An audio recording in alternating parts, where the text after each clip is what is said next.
Nesse momento, convidamos o senhor Eduardo Augusto Campos para receber do excelentíssimo senhor vereador, presidente da Câmara Municipal, Enio Medeiros do Carmo, a comenda em homenagem ao seu genitor, saudoso e respeitoso Eduardo Campos, referência da imprensa cearense. Na oportunidade, convidamos o senhor Eduardo Augusto Campos para, em seguida, ocupar a tribuna e proferir o seu discurso.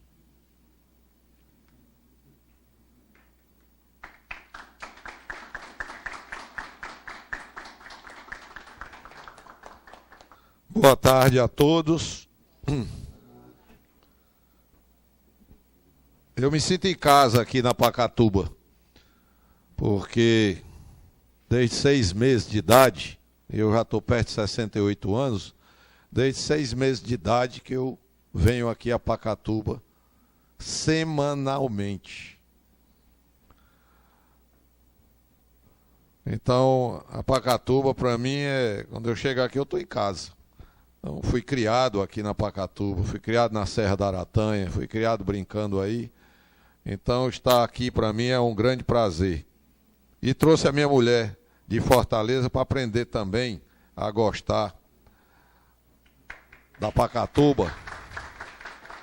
E ela aprendeu isso, as minhas filhas, nossas filhas, foram criadas soltas aí, correndo dentro do sítio Boa Vista, tomando banho na cachoeira, no rio, pulando, nunca tiveram um acidente, nada, sempre viveram brincando e aprenderam a gostar da região aqui.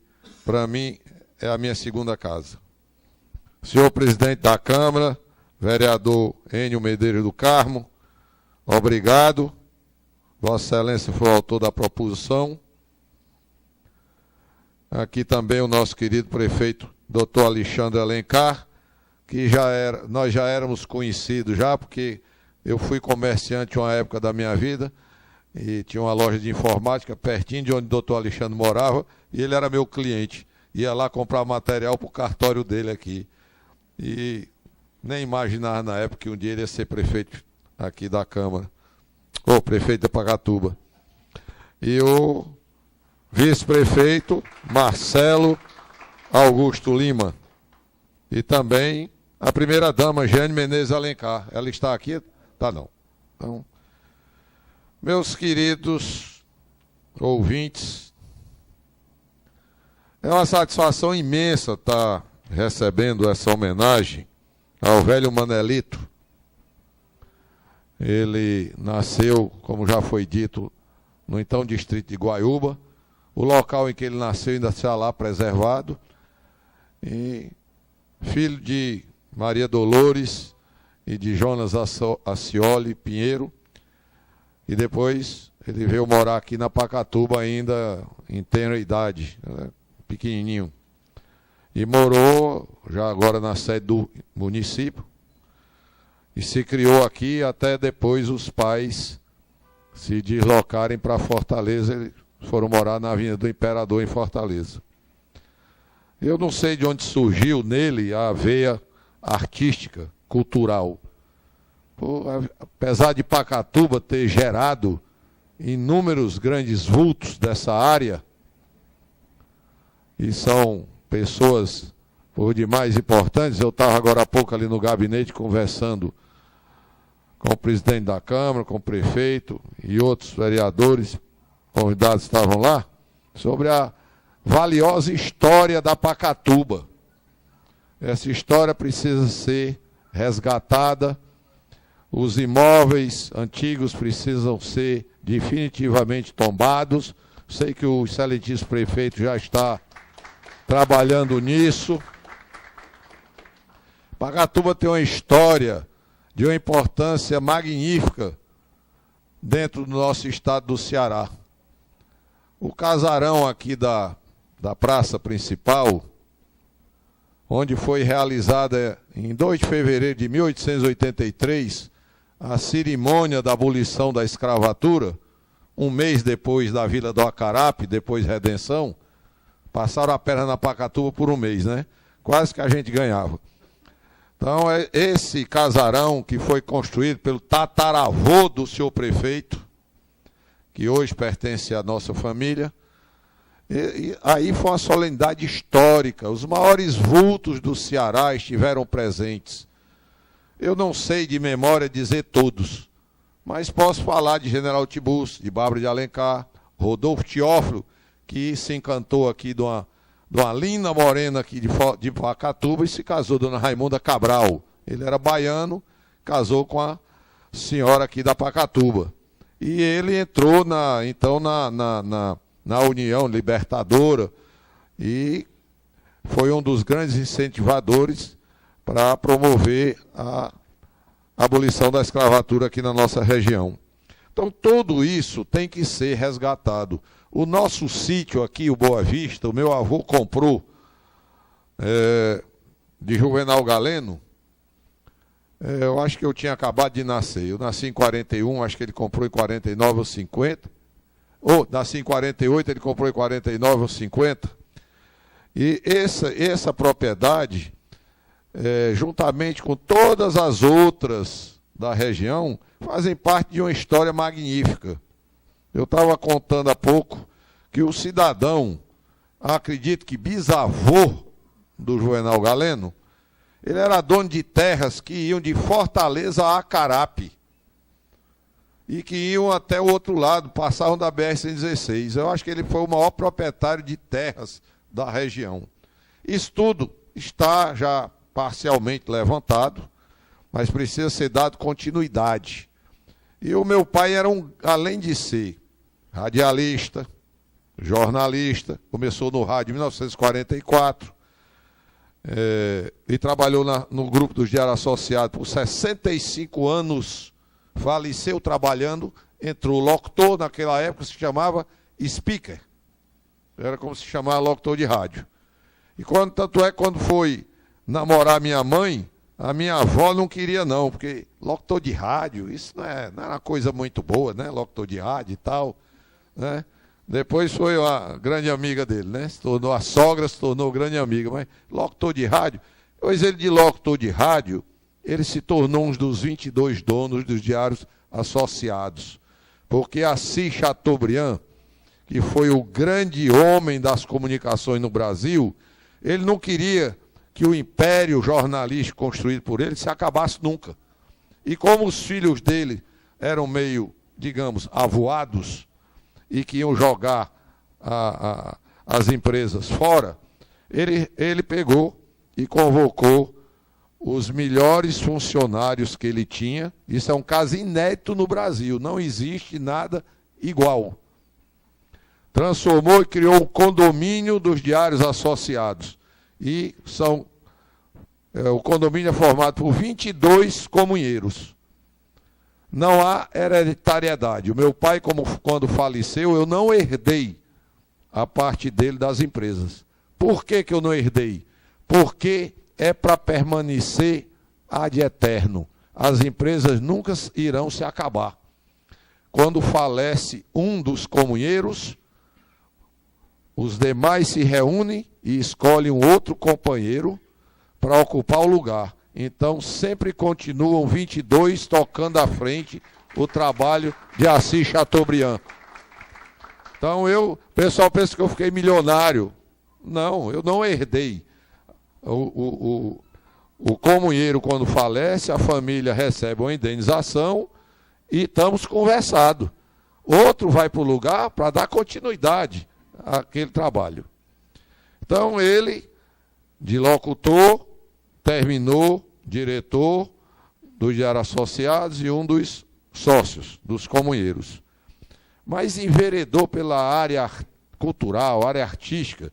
Ele, com 15 anos, ele já escrevia peças de teatro, já atuava no teatro. E naquela época era difícil, né? E o pessoal ainda tem a mania de dizer que quem trabalha em teatro é homossexual, né? Tem nada a ver.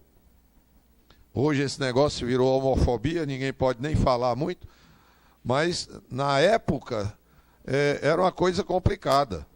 Mas ele era voltado realmente, ele foi criado por um homem que em casa, o meu avô de criação, uma coisa eu não sei se os senhores sabem, as senhoras sabem, o meu avô que eu chamo de avô porque criou meu pai, ele era tio do meu pai. A mãe de criação do meu pai, ela não podia ter filhos, e a minha avó legítima, Dolores, disse: se eu tiver mais um filho, eu lhe dou de presente, eu lhe dou para criar, com a irmã. E aí nasceu meu pai, e com 6 meses foi dado em criação para Isabel Eduardo, casada com o João Pereira Campos. Então a minha consanguinidade na Pacatuba é com a família Eduardo, com a família Pinheiro, com a família Scioli. Campos eu herdei pelo registro civil, né? Passou a ser nossa família adquirida, que eu prezo muito. E o meu pai foi criado pelos tios. Na casa dos tios, eles eram pessoas de poucas letras. Não tinha livros. Tinha um almanaque, não sei de que, ele contava lá. Um outro almanaque para ensinar a curar certas doenças, coisas assim. E quando o pai dele de criação viu que ele queria aprender, aí começou a adquirir livros e colocou ele para aprender e a estudar. E realmente aí ele se desenvolveu. Meu avô de criação, pai dele de criação, era um homem relativamente humilde, dono de uma torrefação de café, e que adorava aqui a Pacatuba, né? E adorava também lá a Guaiúba. Nós temos ainda uma fazenda lá na Guaiúba, né? Fazenda Mergulhão. E ele se desenvolveu nesse meio cultural, artístico, meio do rádio, veio a televisão. Eu posso dizer a vocês que eu sou uma testemunha viva da televisão, porque eu ainda criança vi a primeira experiência de televisão no Ceará, em 1959. E logo depois veio a TV Ceará, Canal 2, criada já no final dos anos 60, pelos Diários Associados. Aí, nessa ocasião, o Manuel Eduardo Pinheiro Campos, Manuelito no rádio, como locutor era chamado de Manuelito, ele já era superintendente das emissoras de rádio, que era Ceará Rádio Clube, Rádio Araripe do Crato e a novinha, que era a Rádio Verdes Mares, e depois foi vendida para o Grupo Queiroz. E os jornais, que eram jornais Unitário e Correio do Ceará. Porque na época Fortaleza tinha jornais matutinos e jornais vespertinos. Eu acredito até que naquele tempo o pessoal lia mais, né? Porque conseguia ler jornal de manhã e jornal de tarde. E hoje em dia mal lê o jornal de manhã, né? Então naquela época se lia mais. E aí veio a TV Ceará, eu inclusive trabalhei na TV Ceará, ainda garoto, com 12, 13 anos, fui ator. Trabalhei com Renato Aragão, vocês terem ideia, Renato Aragão começou a trabalhar na TV Ceará. Ele foi colega de CPOR de um tio meu, e o meu tio chegou para o papai e disse: olha, Manelito, tem um colega meu aí no CPOR que é super engraçado, de repente ele dá certo na televisão. E levaram o Renato Aragão para lá, e o Renato Aragão começou a fazer aquelas macaquices dele, que na época era mais coisa circense, né? Mais coisa engraçada. Aí não tinha surgido ainda o tal do Didi, Mocó, Mufumbo, não sei o que não. Veio surgir logo depois. E eu trabalhei com o Renato Aragão, Américo Picância e outros mais no início. O Renato Aragão vem no Ceará e nem conta, nem fala disso. Não sei porquê. Mas nós temos a memória do que aconteceu. E eu cresci dentro da televisão, do rádio, do jornal, comecei a trabalhar como jornalista. Meu pai não queria muito não, mas eu era enxerido e comecei a trabalhar. Com 16 anos já estava escrevendo no jornal e já estava vendendo anúncio. Naquele tempo se chamava Reclame. Não era anúncio, era Reclame. E eu comecei daí. E aí larguei a outra parte, a outra atividade, e me dediquei mais à publicidade. Ainda escrevi nos jornais durante algum tempo, mas me dediquei mais à publicidade. Sempre orientado pelo Manuel Eduardo Pinheiro Campos. Ele realmente foi o meu orientador maior. Ele, como gostava de ler, ele tinha uma biblioteca em casa fantástica. E nunca tive barreira nenhuma para ler o que tivesse na biblioteca. Então eu, menino velho, podia ler coisas que diziam, é próprio para maior de 18 anos, para menor de 18 anos, né? Só quem tem maior idade é que pode ler. Eu li tudo. Quando chegou o Henry Miller, eu li tudo. Tudo que tinha, eu li. Então eu aprendi muita coisa lendo nessa biblioteca, que graças a Deus pertence a mim hoje em dia. Não é maior, nós temos uma biblioteca de 10 mil exemplares que ele deixou. Não é maior que no final da vida dele, ele achou que devia criar bibliotecas. Ele dizia que as pessoas não liam, as pessoas não estudavam. E ele queria favorecer os menos favorecidos. Então saiu criando, ele separava 2.000, 3.000 livros e ia criando bibliotecas. Quando ele faleceu, muita gente não me procurou. Cadê os livros? Eu não tinha mais, ele era que separava, né? Então, mas nós ainda fizemos uma biblioteca lá no Baú, na escolinha, nós fomos lá inaugurar com livros, nós levávamos livros. Então, ele gostava de formar a biblioteca para as pessoas aprenderem. Porque, não sei se os senhores e senhoras sabem, mas quando os Estados Unidos da América declararam independência em 1776, praticamente não existia um analfabeto na América. Por quê? Porque eles queriam que as pessoas aprendessem a ler para ler a Bíblia. Não era questão de ser católico, protestante ou o que fosse. Tinha que aprender a ler para ler a Bíblia. Então, brancos, pardos, negros, não interessa. Todo mundo aprendia a ler. Quando o Dom João veio para o Brasil, fugido de Portugal, aqui no Brasil, em 1808, praticamente ninguém sabia ler. O Brasil era um país de analfabetos. E ele trouxe de Portugal a biblioteca real, uma história inclusive engraçada. Na hora de embarcar, esqueceram a biblioteca, os livros ficaram no cais do porto, as tropas francesas invadiram Lisboa e nem se interessaram também, porque eu acho que não sabiam ler. Depois, a Biblioteca Real veio para o Rio de Janeiro. Foi inaugurada, colocado um diretor. Mas ninguém entrava na biblioteca, porque brasileiro não sabia ler. Então, os senhores vejam que ainda hoje o trabalho que a gente tem para desenvolver a educação e a cultura nesse país, porque nós precisamos saber ler.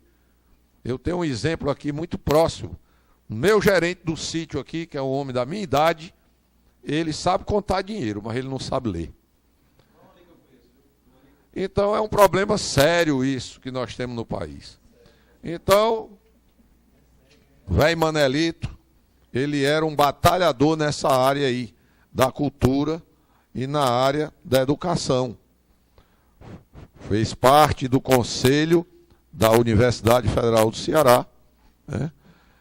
Foi presidente, por último, quando ele faleceu, ele era o presidente do Instituto do Ceará, que é a organização mais antiga do Brasil. Então, deixou montado lá um trabalho magnífico sobre o Barão de Stuttgart, para que as pessoas possam ir lá aprender, conhecer, se ilustrar, ter cultura. Porque nós realmente precisamos nesse país de muita educação e cultura. Cultura é um artigo aqui no Brasil tratado como de 5ª categoria. A educação até que tem melhorado, mas nós realmente precisamos melhorar bastante. Eu não quero me alongar mais, mas eu quero dizer a vocês, finalizando, que esta terra aqui era o maior amor, era a maior paixão do meu pai. Ele podia estar o mundo desabando, e ele teve muitos problemas no fim da vida dele, mas ele, quando vinha para cá, a mente dele desanuviava, limpava. Ele gostava de ouvir os pássaros, o amanhecer na Serra da Aratanha, o entardecer também, os pássaros retornando, o barulho da água do riacho descendo pela cachoeira. Aquilo ali, vocês não sabem como era bom dormir na nossa casa aqui no sítio Boa Vista, ouvindo o ruído do riacho. A gente era embalado pelo ruído do riacho. Então, era uma coisa que para ele era a melhor coisa do mundo. E eu vinha com ele semanalmente para cá. Como eu disse antes, eu me criei aqui e herdei dele esse amor, essa paixão pela Pacatuba. Hoje, eu venho constantemente aqui a Pacatuba. Quando não semanalmente, quinzenalmente eu estou aqui na Pacatuba. E estou acompanhando o que os senhores vereadores fazem aqui e que o senhor prefeito também faz aqui.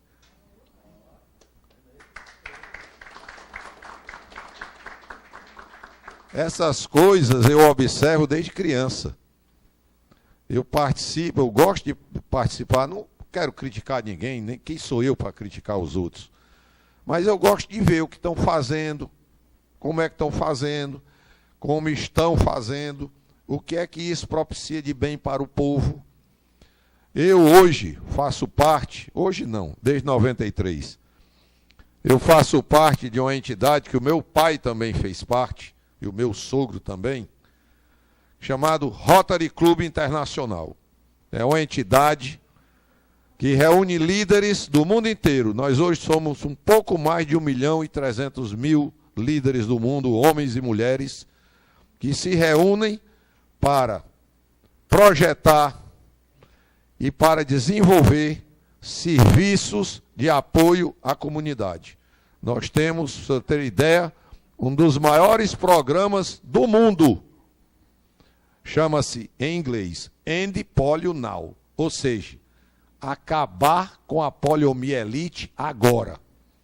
Esse trabalho completou 30 anos este ano. Já foi erradicado a polio da maioria dos países do mundo, só faltando Afeganistão e Paquistão. Todos os outros países, inclusive o nosso Brasil, está erradicada a polio. É um dos maiores programas de tratamento do mundo. Um programa que só nós, rotarianos, pessoa física, já contribuímos ao longo desses 30 anos com US$ 1 bilhão para custear vacina, vacinadores, meios de locomoção. Então,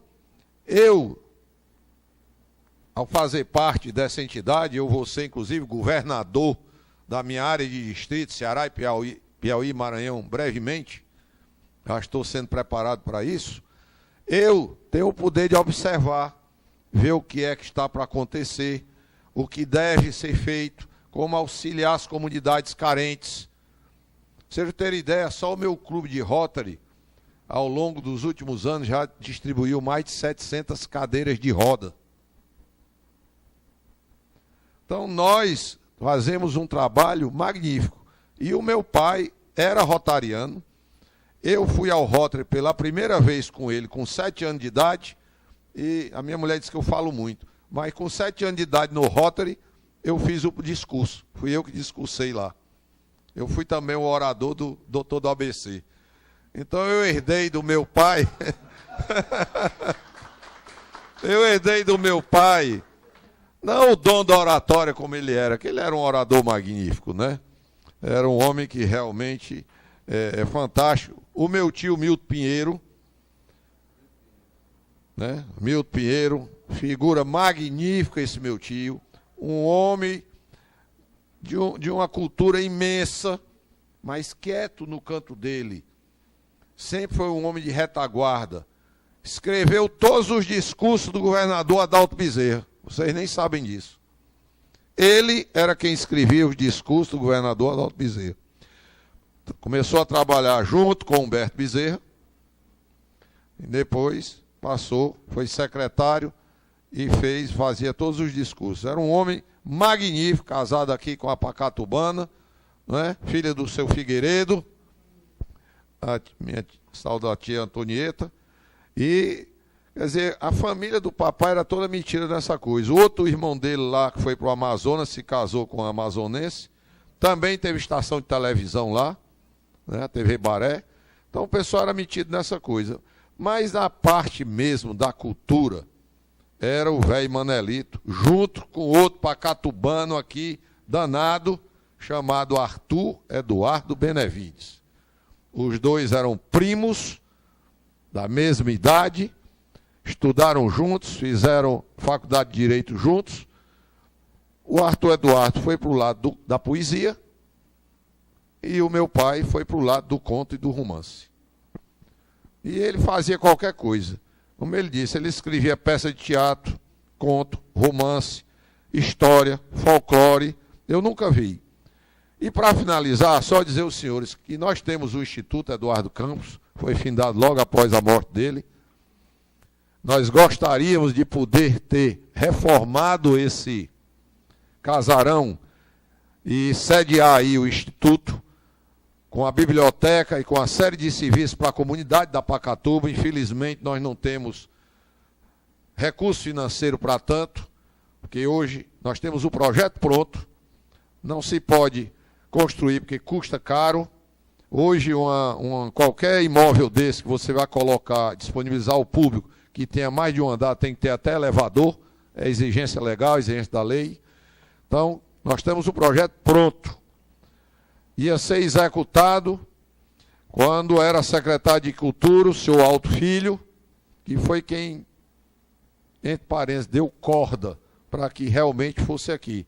Nós viemos uma solenidade na Pacatuba, você estava lá, e ele olhou para mim e disse: vocês têm algum imóvel na Pacatuba? Eu disse: tem um casarão. Pois vamos fazer lá. E o governo do estado vai fazer com você. Até hoje. Não foi feito. É uma obra para 4, 5 milhões. Eu não tenho de onde tirar, lamentavelmente. Então, nós temos um imóvel alugado na cidade de Fortaleza, a biblioteca está lá. Coincidentemente, o imóvel é de uma pacatubana. Ninguém sabia, foi uma coincidência. E o imóvel está lá, nós estamos com o material dele todo lá, mas não podemos trazer para cá e colocar à disposição da Pacatuba, porque nós não temos condição. Sei que a prefeitura também não tem. É uma coisa que é para juntar esforços municipais e estaduais para fazer, quiçá, em algum tempo, isso aconteça. Gostaria muito que tivesse acontecido com o prefeito Alexandre. Eu sei das dificuldades da prefeitura. Eu sou um cidadão que a primeira coisa que eu faço de manhã cedo, 5h30 da manhã, eu me levanto 5h30 da manhã, senhores. É ligar a televisão e assistir o noticiário da Globo, que tem hoje de manhã, 5h30 da manhã. Hora 1. Antes era um noticiário para a área rural, que para mim também era excelente. Aí botaram hora 1. E eu não saio de casa sem antes ler Diário do Nordeste e O Povo. Eu gosto de estar sempre por dentro das coisas. Mas hoje de manhã, estava lá no Instituto e uma caixa com documentos dele, que não tinha ainda sido aberta, ficou esquecida no antigo gabinete dele. E essa caixa eu comecei a mexer hoje de manhã. Tive um tempozinho que comecei a olhar. Eu encontrei uma peça de teatro que ele escreveu e é inédita. E encontrei poemas que ele escreveu. Ele não era poeta, mas ele escreveu poemas também. Para os amigos dele, inclusive para o Arthur Eduardo Benevides. São coisas inéditas. Então, cada vez que eu mexo nos documentos do meu pai e tal, e ainda falta muita coisa para a gente catalogar, a gente se depara com alguma coisa diferente que nos surpreende. Mas o que me surpreendeu mesmo foi essa grande homenagem que vocês prestaram a ele. E eu sei que o retrato dele está ali numa sala. É o retrato que ele gostava, é o retrato oficial. E eu agradeço mais uma vez a todos por essa bela homenagem. E eu e minha mulher Marilena estamos à disposição da Pacatuba para o que der e vier, menos para a política. Muito obrigado.